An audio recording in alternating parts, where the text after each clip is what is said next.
Ladies and gentlemen, members of Chatham House, welcome to this director's conversation with Bob Zoellick. Thrilled to have this opportunity under the broad title of Testing Traditions in American Foreign Policy. Dr. Robert Zoellick is a well-known figure both in American policy making, but also in American thinking and writing. And we've managed to coincide this conversation not just a day ahead of the presidential debate, which I think is something we don't want to get dragged into immediately, but obviously at a moment also of the release of his new book, or his book on America and the World, A History of US Diplomacy and Foreign Policy, which is something that must have, Bob will come to in a minute, taken some time. That's a big topic, and knowing Bob Zoellick, it's something he will have gone into in great depth. And with a lot of perspicacity. Bob Zoellick served in the George W. Bush administration as the US Trade Representative and then as the US Deputy Secretary of State, and was then appointed to be the President of the World Bank from 2007 to 2012.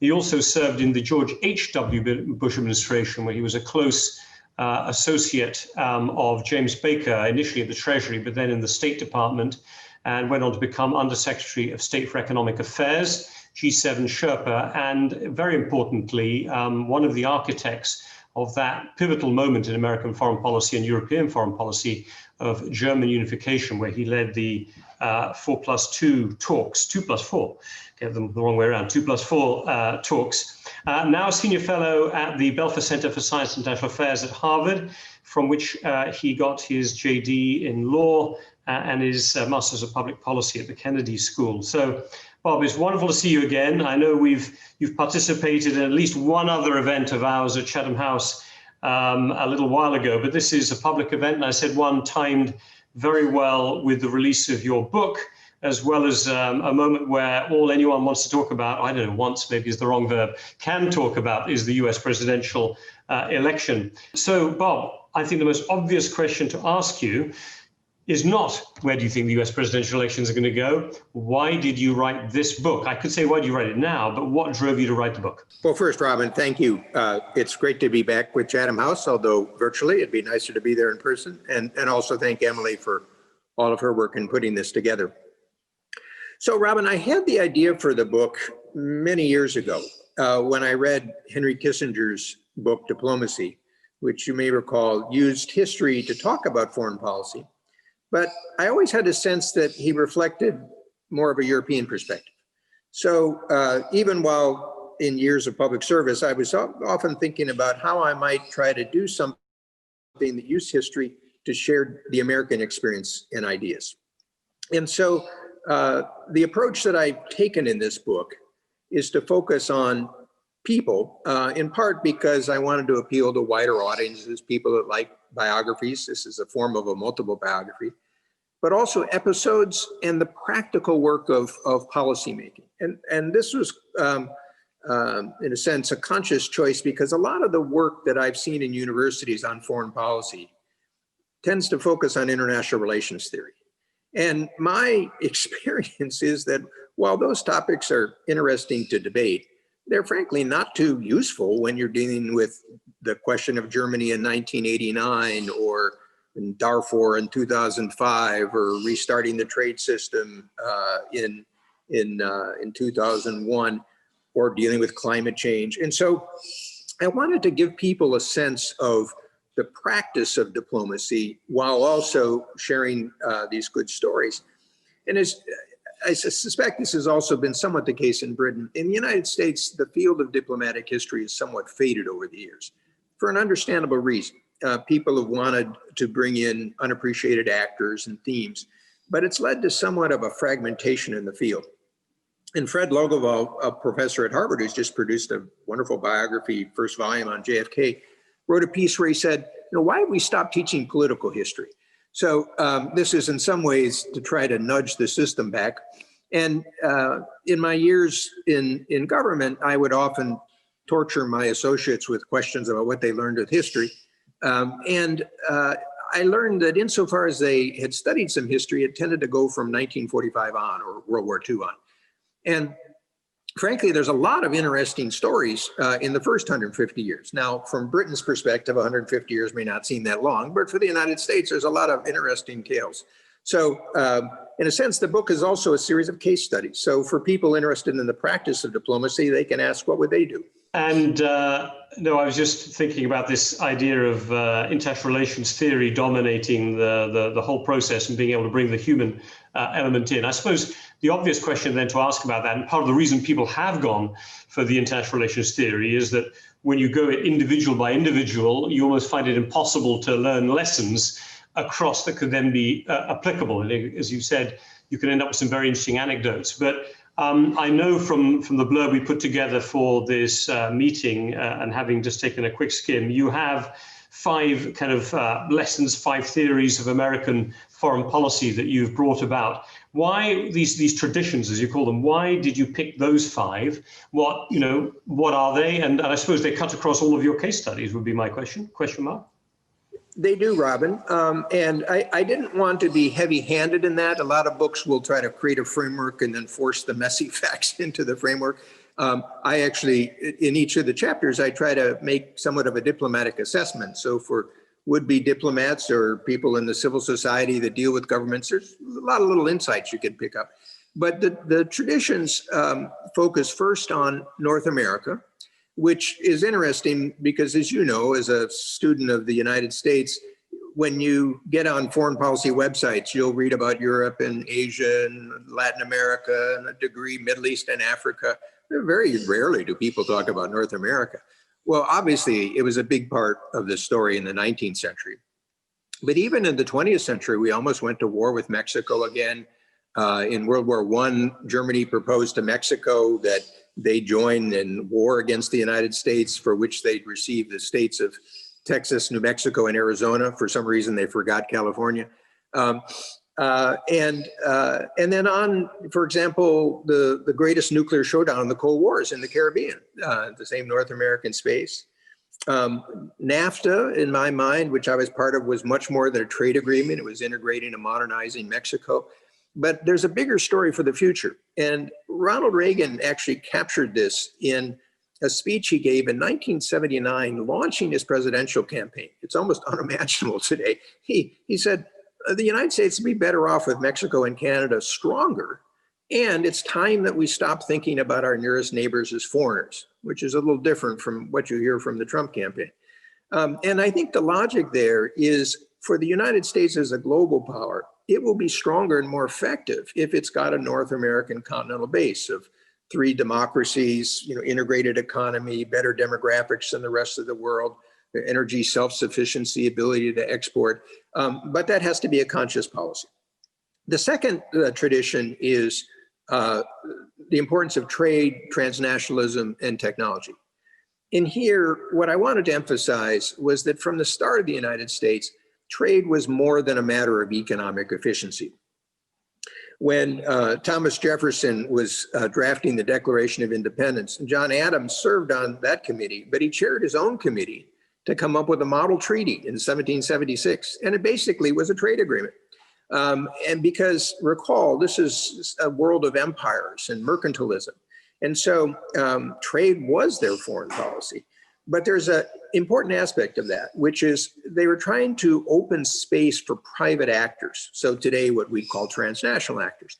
And that's been an important part of America's engagement with the world, whether missionaries or engineers or civil society groups or soldiers of fortune, and in particular on the technology side.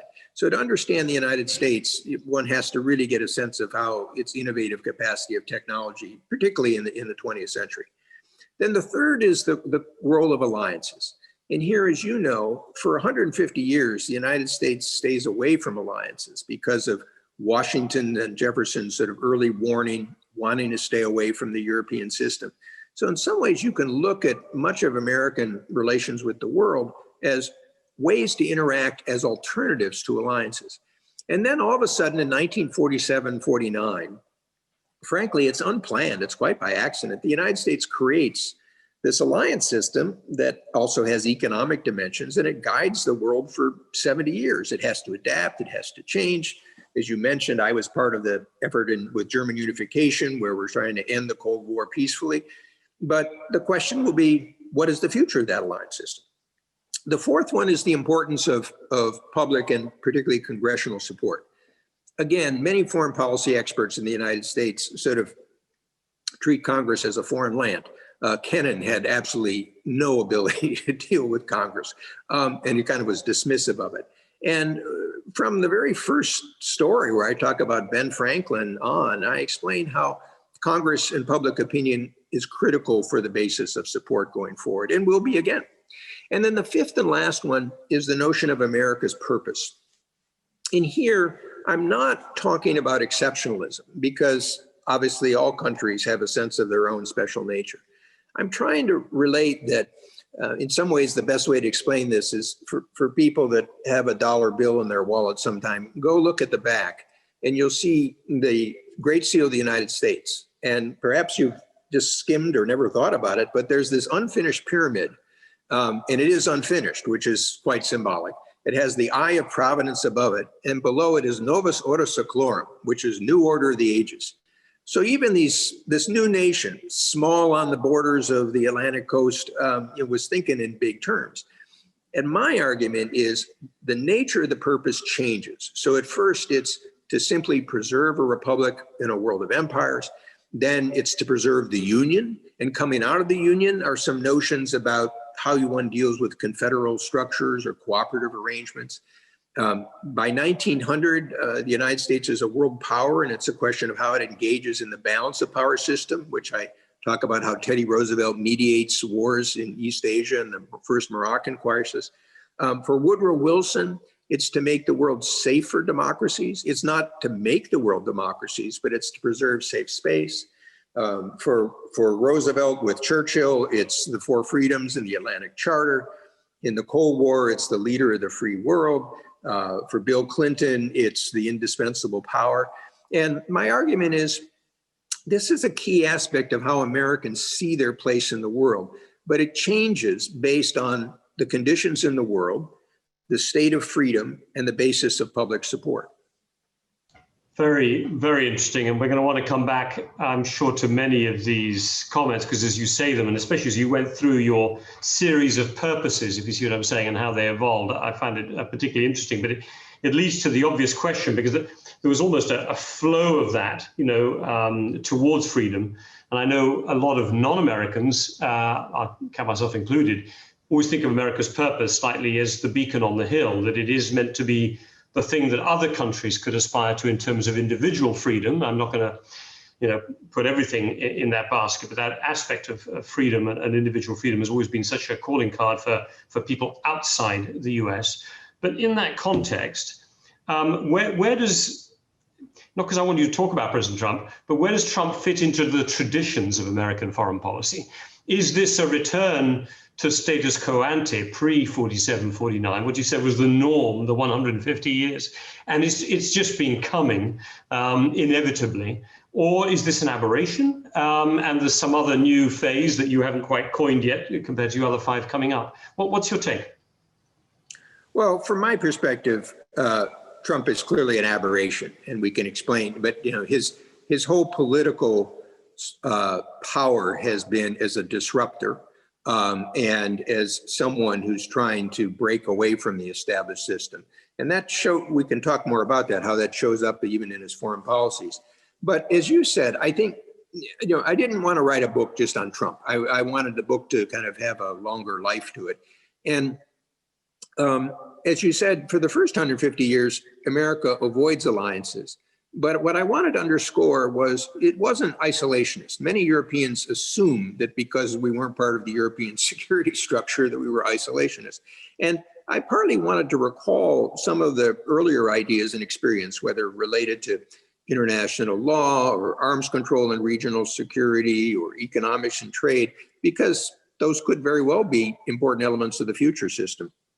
And then as we referred to, the way that the alliance system comes together in 47, 49 is not planned. I mean, America plans to bring the troops home. It has expectations that the British economy is going to be much stronger. And what basically the sequence is, After coming back from a meeting in Moscow, Marshall understands that Stalin wants upheaval in Western Europe. So he comes up actually not with a security plan, but with the Marshall Plan for economic support.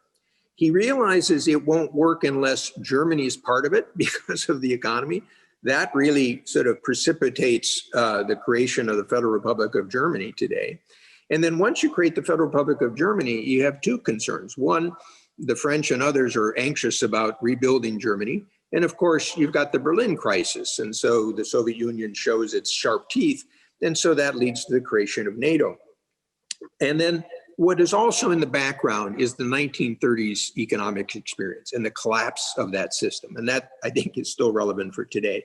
But the point is, while that alliance system took hold, sometimes people look at it through sort of rose-tinted glasses. It always required very careful diplomacy. You know, I have a chapter on the Berlin crisis with John F. Kennedy, and this actually extended to Cuba. This was a nuclear showdown. The Vietnam is, in a sense, the extension of the alliance system beyond what we were willing to defend. The events of 1989, which I was involved in, sort of trying to bring it to a peaceful end. And so the system always has to adapt. And my own view is that it should play an important role in the future. It probably needs a combination of a new and traditional agenda. So I think the United States could actually combine some of its domestic work at home on biological security, inclusive economic growth, climate change, digital security issues, with a European agenda, while not ignoring the traditional anxieties about Russia's threat to the border or regional hegemons with nuclear weapons. And the alternative, which I also discuss historically, is the world of 1900, because you would now have a different set of powers. But if that alliance system really fragments, you're more likely to have a world where you've got China, India, sort of the European Union on economic issues, perhaps political security issues, clearly the United States, Japan trying to work out a relationship with both the United States and China, Britain having to figure out its new place. That's a very different world than the ones that we've grown up in, and it'll have costs.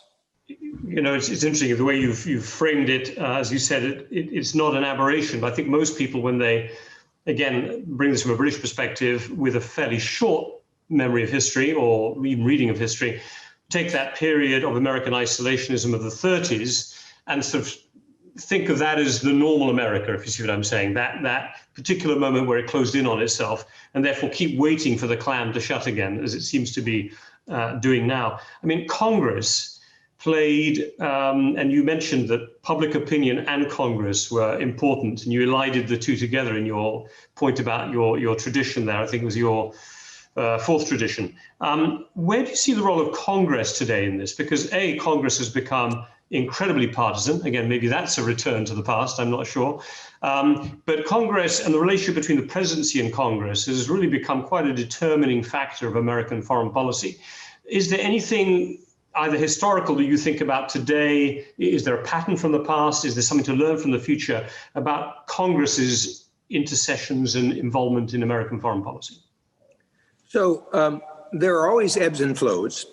And indeed, in my introduction, after the United States, frankly, negotiates this great treaty of independence with Britain, one of Ben Franklin's colleagues says, well, don't you expect that, you know, this will be met with a great wave of appreciation? And Ben Franklin says, I've never known of a peace treaty that didn't get somebody upset.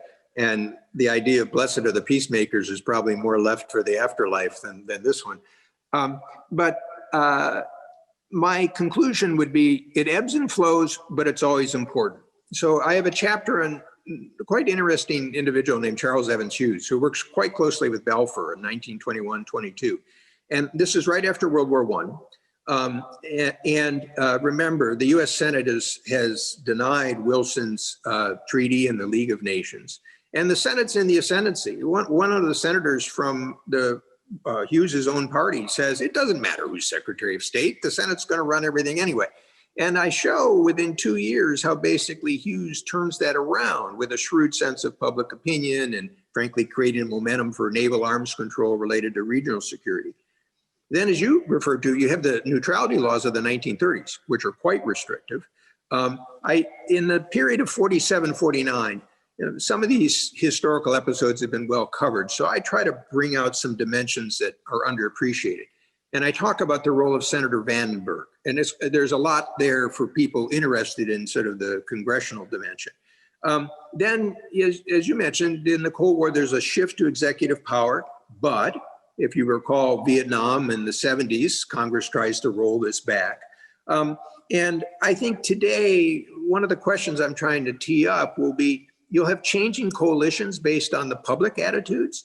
On the positive side, and I know, so the predominant view is gloom, but if you actually look at a lot of the younger members of the House, Democrat and Republican, they've had military service or intelligence service. They've been sort of engaged in the world.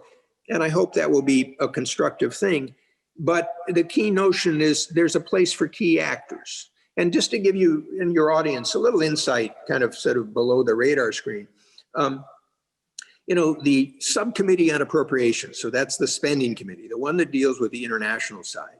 And the Senate has been chaired by Lindsey Graham, Republican of the Senate of South Carolina. And it's really been run on the Democratic side by Pat Leahy, quite a liberal Democrat from Vermont. But yet, despite what Trump has said, they've guided American appropriations for international affairs to maintain the interaction. And in a practical sense, when I became head of the World Bank and I needed to make sure I got capital increases, I not only worked closely with both of them, but I also created a caucus in the Congress to support the World Bank. So these are kind of the things, if you've been inside the system, you have a sense of how to actually make things happen. Perfect. Look, I've got a whole slew of questions I could ask you, but I can see questions coming in. And so what I'll do is I'll weave mine in the gaps, or if I see an effective link. And I'm going to sort of jump around. I'm going to take the first question that was up there, and it's been liked by a couple of people, by Dina Mufti. But just so my colleagues know, I will turn to Duncan Bartlett in a minute to ask the second question. So Duncan, just hold on, because I think you can come on camera, whereas Dina would like me to ask the question to you. So Bob, from Dina Mufti, the question: what might trigger countries to abandon the US dollar as their reserve currency? What is the probability of it being taken up by a basket of currencies? Obviously, the role of the dollar, I imagine, is going to be a feature in your book, or is a feature in your book. What's your sense of the prospects of it being abandoned in the anytime near future? Well, it's interesting. The first chapter after the introduction is about Alexander Hamilton, and it's the importance of establishing credit, and actually how he recognizes, it's amazing. In 1781, the war is still going on. He retreats to the library of his father-in-law, and he understands Britain's power through the Bank of England and credit and debt financing system. And he understands that wars, the ability to fight wars of attrition, depends ultimately on credit. And so this is a theme that actually kind of runs through some of the other stories. The strength of the dollar is an incredible gift from predecessors. It shouldn't be abused. One has to obviously worry when sort of spending and debt seems to surge further and further. But having said that, since I've dealt with this issue over 30 years, I've often had to sort of respond to people that keep thinking that the dollar as the principal reserve asset is going to slip away. It's actually moved in the other direction. It's actually strengthened. And whenever you have a crisis, certainly the global financial crisis, even the start of this pandemic, more knowledgeable people may be aware Fed swap lines to make dollars available were critical for European and other banks. Now, why is that? The point is you have to make a choice. So where are you going to put your money? The euro has moved up as a potential reserve asset, but obviously it's had its challenges over the years as well. The pound still has some reserve asset status that Britain would be wise to recognize, allows it to run its current account a little differently, but nothing is forever, right? The renminbi, well, you don't have open capital markets. They're not liquid. They're not deep. And one saw a couple years ago as China started to open up its capital markets, it didn't want to give up control. So the renminbi will play a role in trade, but it's not necessarily I think likely that under the current political system, it's going to become a critical reserve currency. And so it's possible that you could imagine sort of people looking to alternatives at time. People look to the yen and others. But the strength of the dollar is partly based on the strength of U.S. capital financial markets and the rule of law system. Now, can we abuse that? Yes. I mean, if I look at the handling of the TikTok case, looking like it's sort of political manipulation, that in my view is a very dangerous approach. But I think for at least the substantial future, while the dollar will probably be a little weaker, has weakened a little bit over past months, as a reserve currency, I think it's going to remain significant. And again, certainly as somebody on the outside, it just always struck me that this sense of perpetual growth that the US projects, that it has this capacity, partly because of its openness to immigration, its amazing endowment of natural resources, its relative geographic safety. There's always the sense that it could grow its way out of anything. Now, again, as you said, one should never test this to the nth degree, but it's a point. Now, Duncan Bartlett, Asia Review, any case, Asia Affairs. Duncan, why don't you ask your question? We were able to get you on camera, so go ahead. Thanks very much, Robin, and thanks very much, Mr. Zoellick, for your remarks. You're encouraging us to take a longer-term perspective on America's diplomatic activity. You've touched a lot on the North American situation. As I'm the editor of Asian Affairs, can I ask you to give your perspective on how the diplomatic relationship between the United States and China in the 19th century and the early part of the 20th century affects the current US-China relationship, please? Yes, that's a very interesting question. I do have a number of chapters starting with the open door policy, and then obviously the 1921-22 issues, Nixon and Kissinger. And I think there's three legacies from the relationship. One is the open door principle. The United States always looking upon China as a great commercial opportunity, but often a light that shines just a little bit over the horizon, not quite fulfilled in the way people want. On the other hand, people need to recognize it was the fastest growing market for U.S. exports for 15 years prior to the Trump administration. So I think people underestimate the importance of the Chinese economy to the U.S. Today as part of the confrontation. Second, there's clearly an idea of sort of China as a power or potential power. So back to the era of the open door, which, by the way, was a British idea that Hay adopts. Was the notion that, remember, in the world of 1900, Africa had just been carved up into colonies. And Europe and Japan and Russia were threatening to do the same thing with China. And so the basic US policy was to try to maintain China's territorial integrity while keeping an open door. And that carries forward in the 20s and the early Republican era. Obviously, FDR keeps hoping China will be a power after World War II. Then we have the Nixon Kissinger. So it's, how does China fit in the international system? And obviously, I wrote something about this, is the need to push China to be a responsible stakeholder. But there's a third theme that is also really important, which is much of the American experience with China is based on the missionary tradition. From the 19th century, and this is an important part of Britain too, most of the US contact of today's civil society or church groups or others comes from missionaries. And the children of missionaries become the writers of books like Pearl Buck with The Good Earth, which is a best-selling movie. They become the diplomats. They become the Time magazine. And so what the missionary story suggests is that the United States has always wanted to convert China, whether to Christianity, small r republicanism, capitalism. And what happens is when China then rejects it and decides they don't want to become sort of the junior partner in that system, then America reacts quite hostilely, as you saw at the time of the Boxer Rebellion, you saw in 1949, you saw in 1989, and I think we're seeing it today. So I think part of the lesson is, to recognize China for what it is, not that we don't want to try to engage it and nudge it as part of the system, but then not overreact when, quote, it disappoints us relative to our standards. Excellent. Thank you very much, Bob. Thanks for a good question, Duncan. Let me just keep moving around a little bit. I'm going to call in a couple of minutes on Nick Westcott, if he's there, and if you can come on camera. Nick, hold on for the moment, but we'll come to you in a second. I just wanted to come back to one of the questions I had on my list, which I'm not sure will come up having seen the list of questions, but I think it needs to be asked. How do you think, the changing nature of American society is going to affect American foreign policy. And again, as you've taken a historical sweep, you must have seen some ebbs and flows. But there's a real public awakening taking place out right now, especially a reassessment of racial injustices and inequalities and some deeper societal divisions.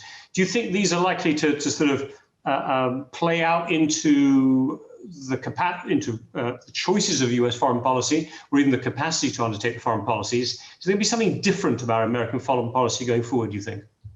Yeah, very important question. And as we've alluded to, I think Trump's foreign policy partly is a reflection of his political base, whether it be the wall with Mexico, or protectionism, or clearly wanting to get out of foreign wars. But there is support for a different approach. So I don't know if this has been reported yet in Britain, but the Chicago Council on Global Affairs does an annual survey, which just came out. And the numbers are quite striking. When asked about should the US have an active role in world affairs, the numbers are 68% yes, 30% no. Support for NATO, 73%. Consult with major allies, 71%. Is trade good for the economy? 74%. Good for consumers, 82%. Even US jobs, 59%. And the message here is, I think the American public have not retreated to an isolationism, but it's a critical role for the president to frame this.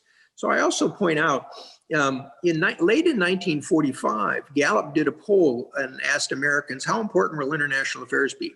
7%. 7%. It rose up to 14% over the next year.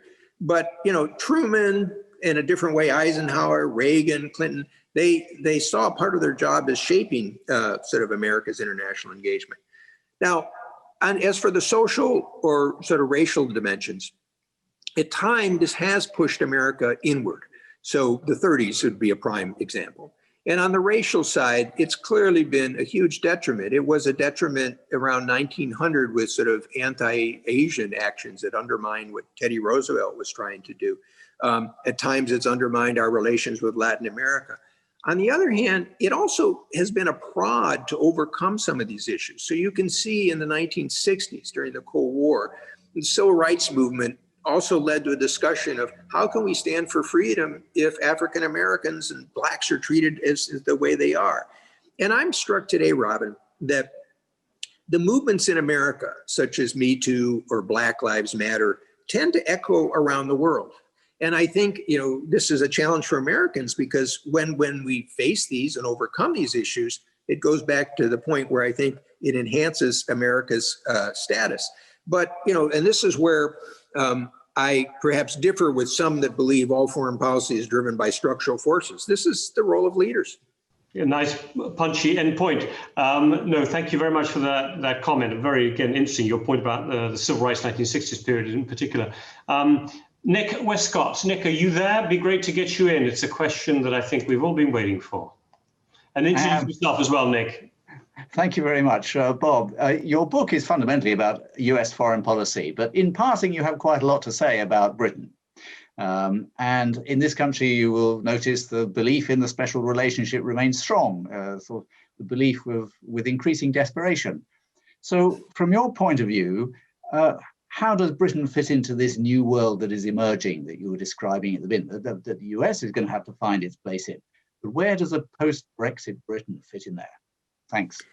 Yeah, thank you for that question, Nick. And it's interesting. I didn't design this in the book, but there's a number of chapters, perhaps not surprisingly, that revolve around the U.S. relationship with Britain.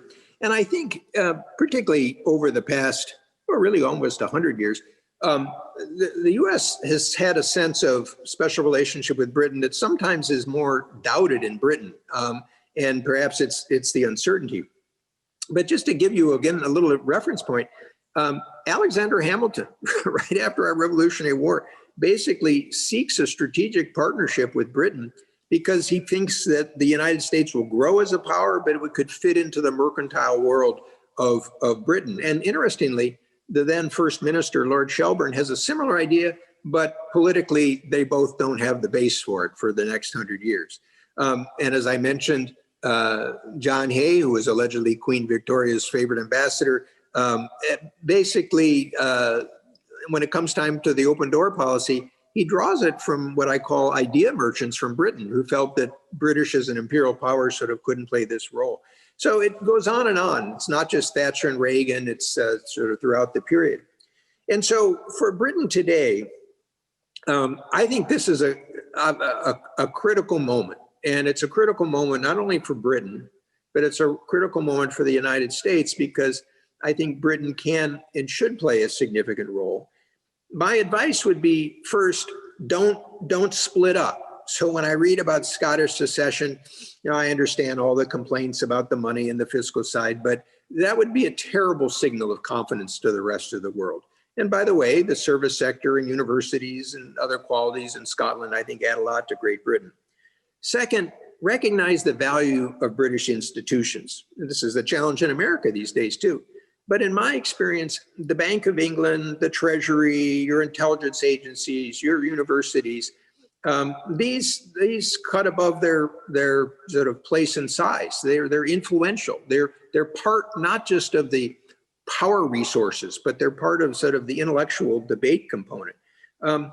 Obviously, my advice for Britain is the same as the United States. The more you're open to goods, people, ideas, capital, frankly, I think you'll be stronger. An important economic ecosystem for innovation. Robin and I were talking about how this is a strength that sometimes is under-recognized for people on US recovery. But when I think about some of the research institutions, the vaccines, some of the innovative capacity in Britain, you want to foster that.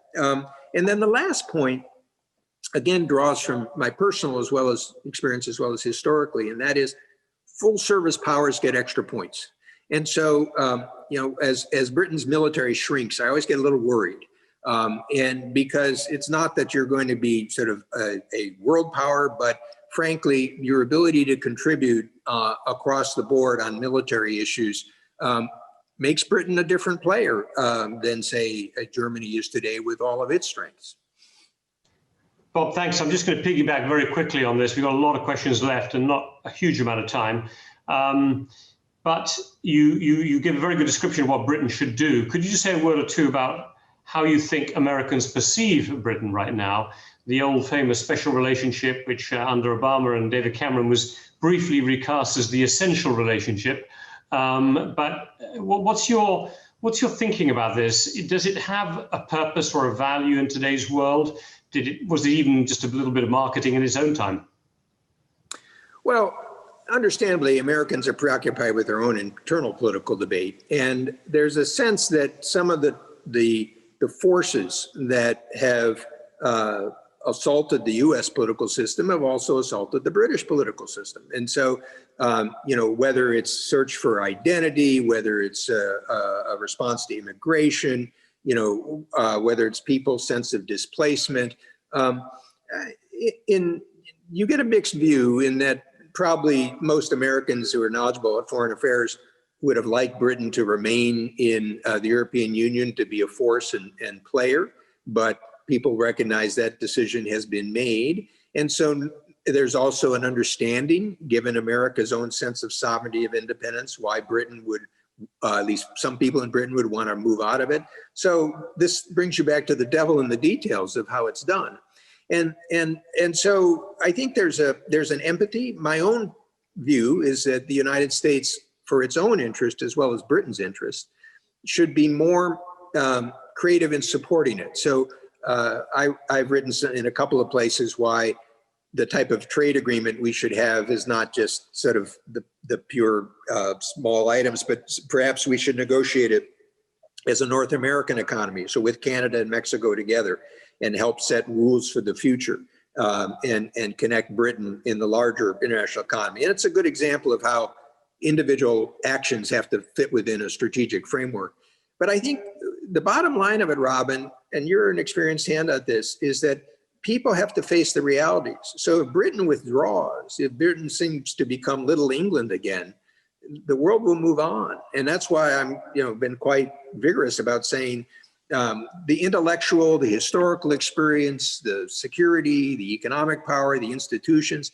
When I was at the World Bank, DFID, which has now been absorbed, your development agency, was quite a player in terms of shaping ideas. And so it's how you leverage the capacity. And Britain has significant capacities if it so chooses to engage wisely. We're listening carefully. We've got choices to make over the coming months and early years as well. We've got a lot of questions. I'll ask you one that's a very targeted one, because I think people want to take advantage also of your experience, not just your historical knowledge and experience. Alejandro Pescador, and then actually after that, if Rishab Chatty wants to come on camera, we'll see if we can get Rishab on camera to ask what I think is a nice big question, but a very targeted one from Alejandro Pescador. Six-party talks, North Korea, seems to have disappeared off the screen. I remember the one warning it looked like Barack Obama gave to Donald Trump when he had that meeting in the White House in the sort of transition period. Hi, Rishab. We're going to get you in a minute. Hold on. So just you're on the next question.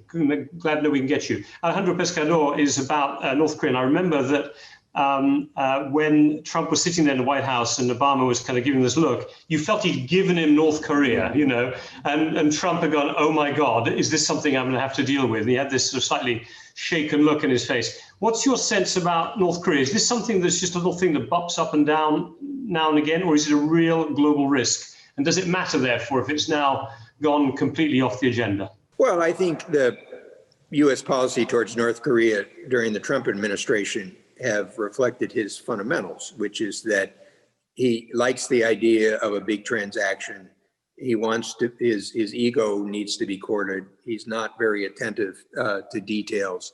Also, importantly, he wants to be different from his predecessors. So where they wouldn't deal with Kim Jong-un, he wants to have a face-to-face contact. And so I don't think it's produced a darn thing. But having said that, I think that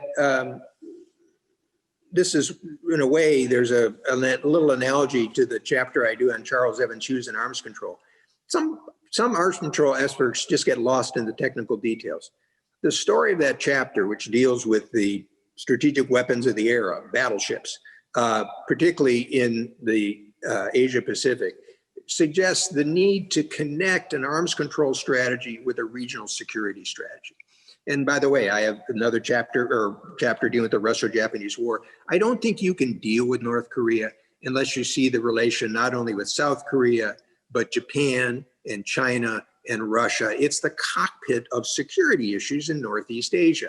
So I think if you want to test whether you can transform North Korea, whether it's willing to, and by the way, in the meantime, sort of protect against some of the dangers, you would need a more multiple track effort. I mean, this again, in German unification, we had to work on multiple efforts here with economic and conventional forces and others. So, why not a conventional forces reduction effort on the Korean Peninsula, which could save money and sort of reduce some of the anxiety? I think you need a six-party talks to deal with the security issues. You've got humanitarian issues. You've got economic issues. Ultimately, the question is, can you build enough confidence in North Korea where people are willing to move off the nuclear deterrence as their principal sort of idea for the future? And it's not surprising that, given the history, that this would take time to do. And so I read sort of John Bolton's scree against all this. He kind of wants to go from 0 to 100 at once. I don't think that's practical. And this is kind of the practice of diplomacy applying itself. But also, my point is, you'd have to bring the arms control into a larger regional security and economic and political agenda. Thanks for that, Bob. Look, we're heading a bit over time to those who are still on the call, because we've got a lot of good questions and a couple more. I'm going to turn to Rishab now. I'm going to ask one more question from the list, but I'll ask it on behalf, and then we'll see what the time is, Bob. But I think we may draw it to a close then. So Rishab, why don't you come on camera? Let's get your question in. Hello. I'd like to thank you for your time here and for joining us. My question was, you did mention 5 traditions of American foreign policy, and I was curious as to the impact that had, or how President Trump's election had an impact on these traditions, and how that might change with the outcome of the upcoming election. Yeah, well, that's a great question. And obviously, I'm not a big fan of President Trump, but on North America, I think he's pulled us in the wrong direction.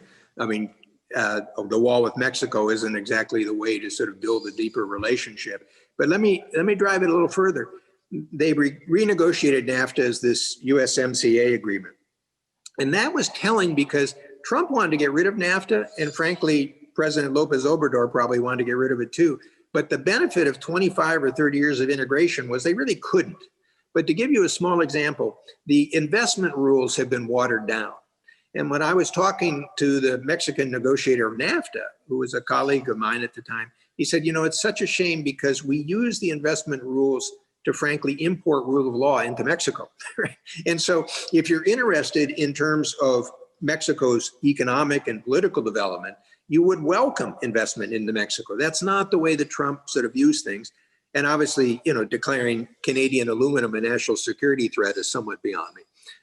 So can this be changed? Yes. And on the positive side, one of my suggestions if Biden's elected is in addition to acting on immigration, connect it with approach towards North America.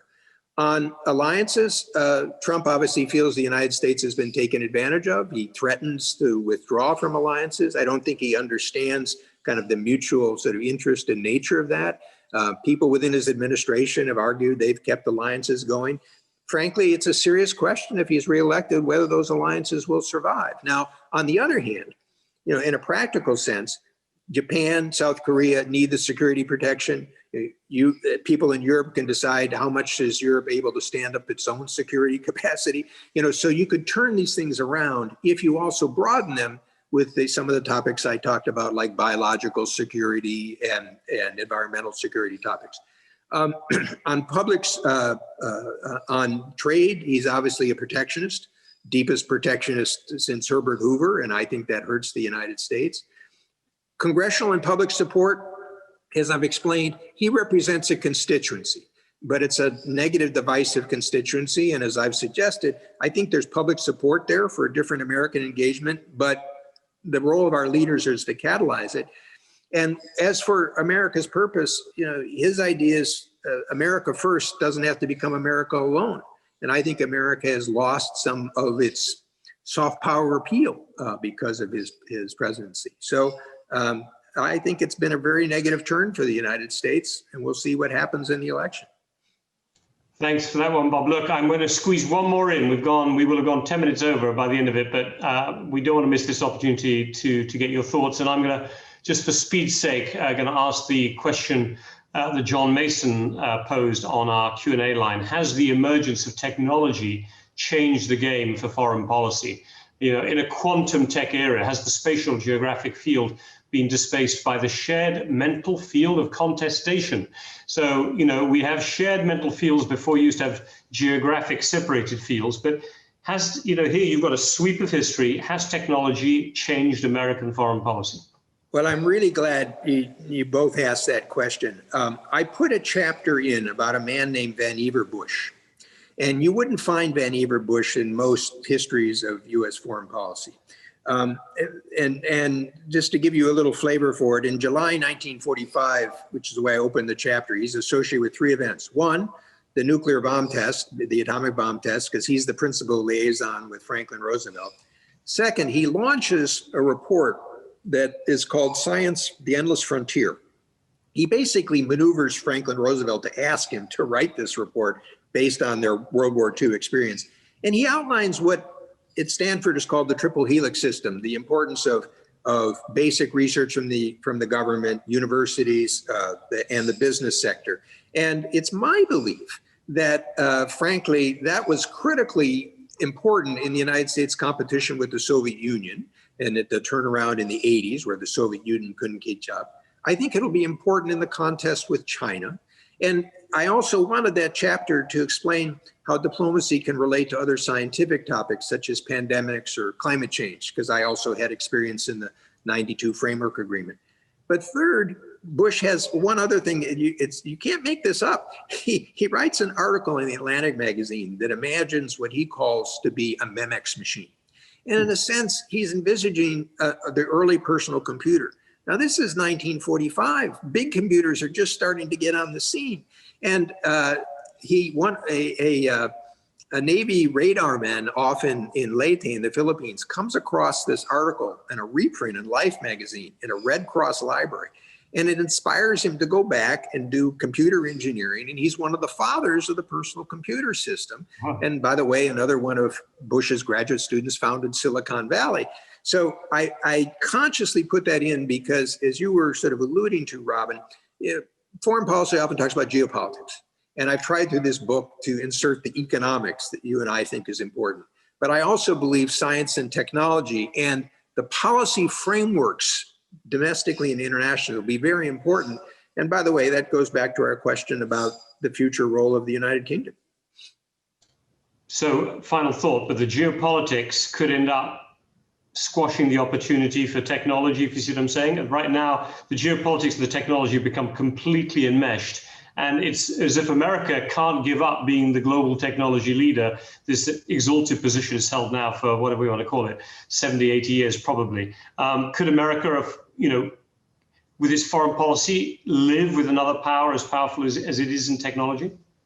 Well, I think the United States, the resources and culture of innovation and technology in the United States are not to be underestimated. I mean, even in the field of energy, which was not actually a new technology, but it's the systems, the whole fracking revolution transformed the world energy market. And, where did that come from? It came from capital markets, entrepreneurial spirit, and others. I'm not a great technologist, but I serve on the board of Twitter. And I do this in part because it's fascinating for me to see the different set of business and other outlook. I think where the danger comes will be on the data issue. And so in a sense, China already decided to create the splinter net, and US companies in the information space are not allowed in China. It's not a shock that there'll be restrictions on China. But if all forms of personal data are considered national security, then the ability to use big data to drive businesses in fields such as life sciences is going to be very, very limited. And I don't think our government or other governments have fully sort of worked through what they need to protect for security purposes and to what degree will the quarantines sort of add costs. So at the end of the day, it's a little bit like my point about the world of 1900.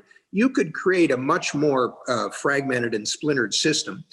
But in that, it's interesting. You're seeing, for example, in East Asia, as this fragmentation occurs, my friends in Singapore are trying to create a special sort of cross-border data system. People will come up with alternatives.